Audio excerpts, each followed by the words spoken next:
이낙연 전 국무총리, 그는 4선 의원을 거쳐 전남 도지사를 역임한 인물입니다. 지난 2017년에는 국무총리를 거쳐 유력한 대권 후보로도 거론됩니다. 그리고 2024년 현재 총선을 앞두고 정치적 행보를 넓히는 중입니다. 그렇다면 이낙연이라는 인물이 현재의 위치까지 올라오기까지 풍수는 어떠한 영향을 미쳤을까요? 그리고 앞으로의 행보는 어떨까요? 그의 생각과 선행을 통해 밝혀봅니다.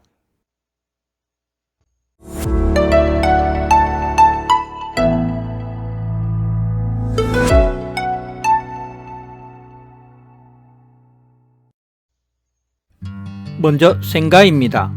생가가 있는 영광군 용덕리 마을은 나지막한 구릉지 지형인 시골 마을입니다.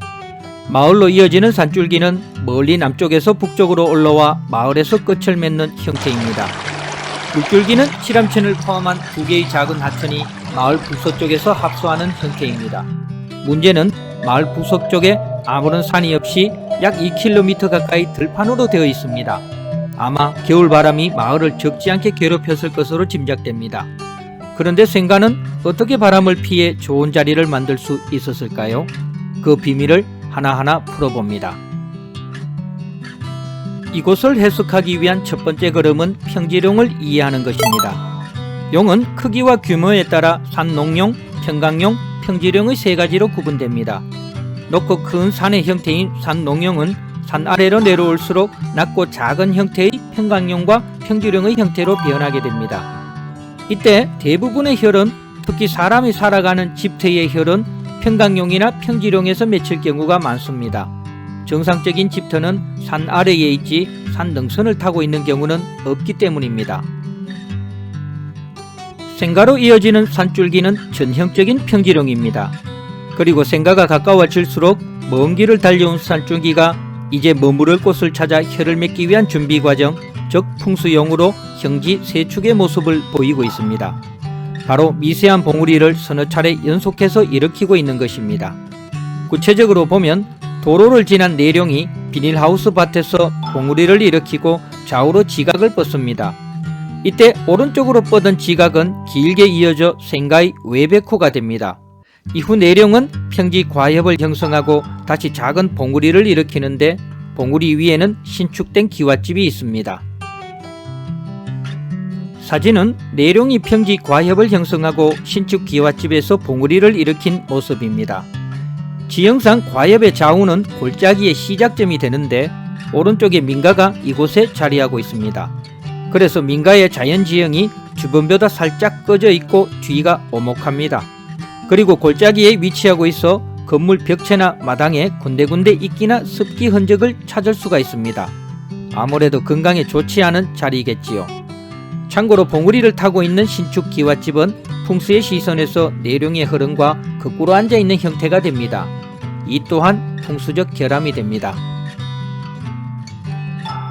신축 기와집에서 봉우리를 일으킨 내룡은 좌우로 지각을 펼치는데 이때 오른쪽으로 뻗어나온 지각이 생가의 백호가 되어 길게 감아주고 있습니다. 백호가 우선으로 완전히 감아 돌기 위해 바깥으로는 두세 개의 큰 지각을 받치고 있습니다. 그야말로 일품의 백호입니다. 참고로 생가는 백호가 감아주는 안쪽인 면에 위치하고 있습니다. 그렇다면 그 반대쪽은 배가 되겠지요. 그래서 백호의 배 쪽에 위치한 집들은 지각 위를 타고 있어 제법 땅기운도 받고 방향 또한 전체적으로 동양으로서 좋아 보입니다. 사진은 백호의 배 쪽에 위치한 부지입니다. 어떻습니까? 저는 생활을 위해 시골 땅을 찾을 때 양지 바르고 부지도 평평해서 첫눈에 혹할 만큼 매력적인 땅으로 보이지 않습니까? 그러나 풍수의 시선에서 길보다 흉이 많은 자리입니다. 조금 술법적인 표현을 빌리자면 정신건강에 불리한 자리입니다. 혹 시청자분들이 주택부지를 잡을 때 피해야 할 자리 유형 중에 하나입니다. 다시 내룡은 생가 쪽으로 이어져가 생가 뒤편에서 미세한 입수봉우리를 일으킵니다. 그리고 청룡선익이 완전히 감아돌아 생가 영역을 감싸주고 있습니다. 사진을 보면 청룡선익이 생가를 1차적으로 완전히 감싸고 돌고 있으며 다시 백호가 그 바깥을 2차로 감싸주고 있습니다. 그리고 그 사이 골목길로 생각 마당에 물이 빠져나오고 있습니다. 그야말로 평지령의 끝판왕이라 할 만큼 일품의 지형입니다. 결정적인 것은 뒤편의 귀성입니다. 남쪽에서 이어져온 내령의 땅기운을 생가 뒤편의 귀성이 받쳐줌으로써 땅기운이 90도 방향 전환해 생가 본체로 들어가게 됩니다. 귀성의 풍수적 귀중함을 알고 있었는지는 모르겠지만 귀성 지점은 일반 밭대기로 활용되지 않고 나름 보존이 되어 있는 느낌입니다. 아마도 풍수 귀성의 의미를 알았다기보다는 북쪽의 바람을 막기 위해 나무를 심다 보니 밭으로 이용하지 못했던 듯 합니다. 그럼에도 귀성을 보호하는 의미가 있음은 달라지지 않습니다. 이러한 귀성과 청룡 선익에 의해 생가 영역은 마치 하나의 닭둥지 형태를 만들어내고 있습니다. 그리고 북서쪽의 겨울 바람을 피해서 완전히 돌아앉은 지형입니다. 풍수인으로서는 참 감탄할 만한 지형입니다. 그런데 현재 이 건물은 풍수의 방향에 맞지 않습니다.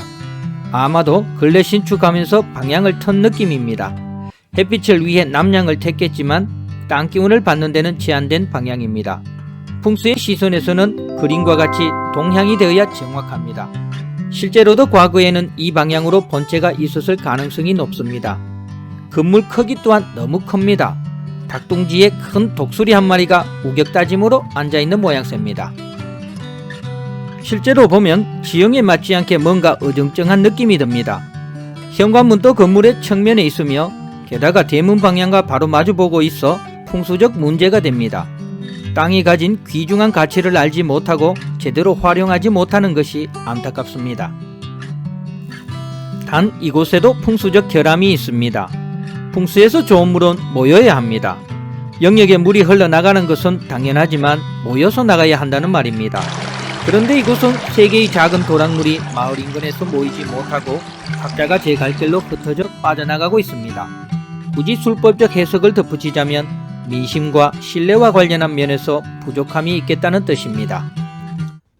이어서 선령을 살펴보겠습니다. 이곳은 정조부 묘소입니다. 서양의 산자락에 기대어 자리잡고 있는 시골에서 흔히 볼 수 있는 형태입니다. 특별히 문제될 것이 없지만 또 특별히 기대할 것도 없는 자리입니다. 이곳은 정조모 묘소입니다. 수년 전까지 묘소가 있었으나 근래에 이장해 간 것 같습니다. 이곳은 여러 풍수인들이 이낙연 전 총리가 현재의 자리에 오르기까지 뒷심이 되어준 자리로 평가합니다. 국세가 크고 좌우에 청룡 백호 능선이 여러 급 감싸주어 영향 또한 크게 보입니다. 또한 횡령 입수혈로 착각할 수 있습니다. 주산 반대쪽에 귀성으로 볼만한 두툼하고 넓은 밭이 있기 때문입니다. 그러나 이곳은 땅기운이 준흥선 우측 묘소로 전환하지 못하고 과협과 봉우리 등을 형성하며 계속 진행해 가고 있습니다. 또한 제대로 된 횡령 입수혈이 되기 위해서는 묘소로 이어지는 능선이 주능선에서 뻗어나올 당시 좌선, 즉 시계 방향이 되어야 합니다. 그런데 이곳은 우선으로 뻗어내리고 있습니다. 이것은 곧 능선이 지각 출신임을 의미합니다. 결과적으로 정조모 묘소는 지각 말단부 자리가 됩니다. 양지바른 정도는 되지만 일국의 국무총리를 배출할 만한 당은 아닙니다. 이곳은 조모 묘소입니다. 이곳 또한 수년 전 이장해 가고 빈틈만 남아있는 상태입니다. 이곳은 남양의 따뜻함은 얻었지만 혀를 맺기에는 많이 부족한 자리입니다.